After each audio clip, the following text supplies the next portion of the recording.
Jim Root has admirably described how he can lose himself in a guitar and recording equipment in a way that's better than losing himself in drinking his troubles away. At least if my problems are still there after putting an arrangement together of music, at least I have something to show for it other than a hangover and bad breath.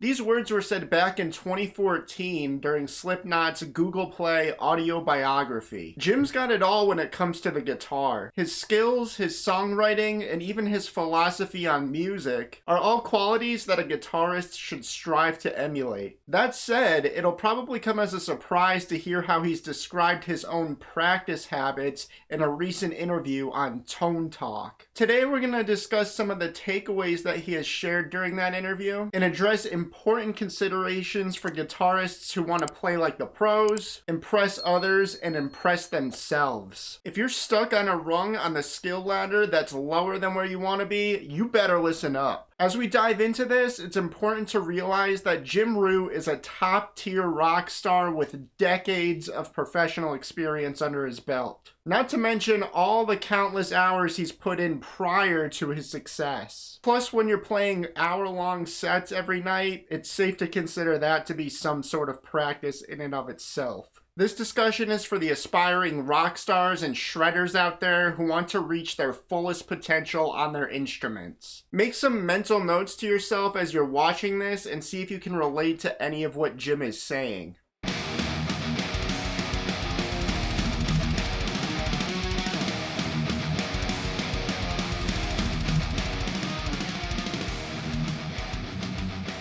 One thing that Jim talked about in his interview with Tone Talk was discipline. He shares how he goes in phases with his guitar practice and acknowledges that his inconsistency is the result of his practice habits. He also recognizes the importance of discipline and putting in the time to develop one's craft. It's impossible to achieve greatness in anything without having the discipline to put in the work needed to get there. Today's guitarists face many distractions that keep us from getting what we really want. Life's busy enough without all these non-necessities that lead to nothing but mediocrity. You can tell what people really value based on how they spend their time and their money. When you want to climb your way to the top of the skill ladder, it's important to reflect on where exactly your time and your money are going. Are you spending your time and your money binge-watching your way through a million different streaming services? Or are you investing those resources into guitar lessons and other educational material? If any of this is relatable or resonates with you at all and you're serious about reaching your fullest potential on the guitar, you should pause this video right now and download my free Guitar Gains cheat sheet. As we discussed, Jim points to the importance of consistency. This completely free resource gives you my best scientifically based hacks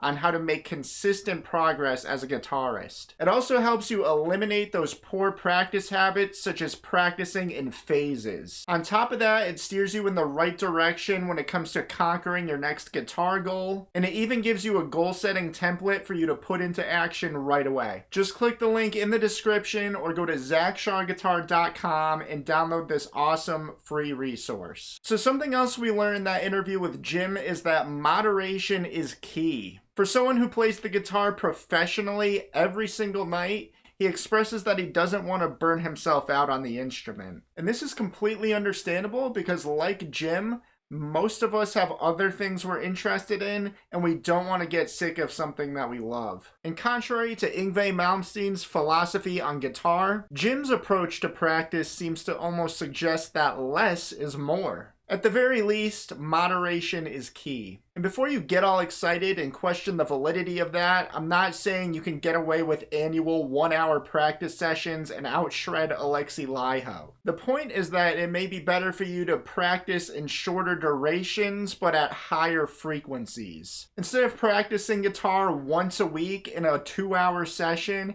it may be better for you to practice 5 days a week, but for shorter 30-minute practice sessions. When done thoughtfully, the higher frequency strategy will help you maintain your existing guitar skills and progress even faster with the new ones. So yes, 30 minutes is much shorter than 2 hours. However, you end up accumulating more total practice time when you consistently practice in smaller doses more often. And the same principle applies to hitting the gym. Not this gym. You don't cram a week's worth of working out and pumping iron all in one day. This approach would hurt more, be more difficult to recover from, and hinder your ability to become stronger. By getting all excited and cramming everything into one session, you neglect the frequency of stress and recovery your body needs to adapt. This idea is completely counterproductive to your gains, and the same principle applies to your guitar gains. And as we can see, the mindset and philosophy of practice has spillover into technique and all other areas of guitar playing. When asked about his legato technique, Jim laughs and responds, "Laziness is what got him there." But if I were to dig a little deeper, I would say that Jim found something that worked well for him and he just ran with it. He talks about how he found it easier to practice sweep picking and 3-note per string scales.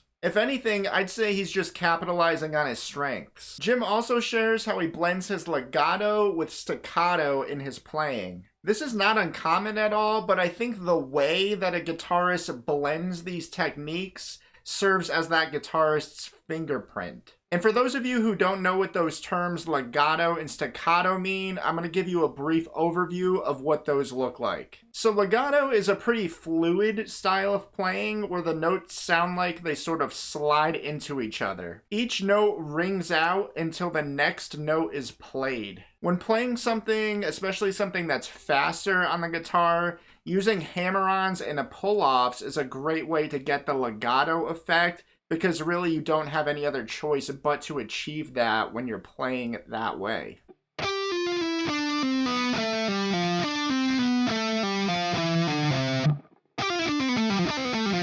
But with staccato, the notes have a sharper, more distinguished, more abrupt attack to them. You can achieve this effect by picking each individual note and by even adding some palm muting.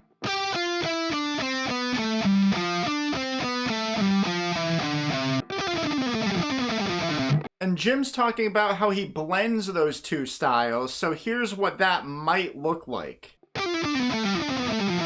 As we've learned about Jim's unexpected secrets for success, we've discussed important qualities for maximizing your potential on the axe. We even took a closer look at legato versus staccato styles of playing. Discipline, consistently practicing in steady doses, and capitalizing on our strengths are what will help us achieve guitar greatness. I want to hear from you, so comment below and tell me 2 things. 1, what strengths do you have as a guitarist that you would like to lean into more? And 2, what are some of your weaker areas that you should probably be putting more time into? And if you're serious about turning your weaknesses into strengths and you want a quick tool that will guide you along the way, don't forget to download my free Guitar Gains cheat sheet if you have not done so already. This resource will help you make consistent progress, which, as we've discussed, is critical for leveling up your abilities. It'll also help you conquer any guitar-related goal and eliminate poor practice habits such as practicing in phases. Click the link in the description or go to ZachCharGuitar.com and download this awesome free tool. Then see where your skills are in 1 short month from now.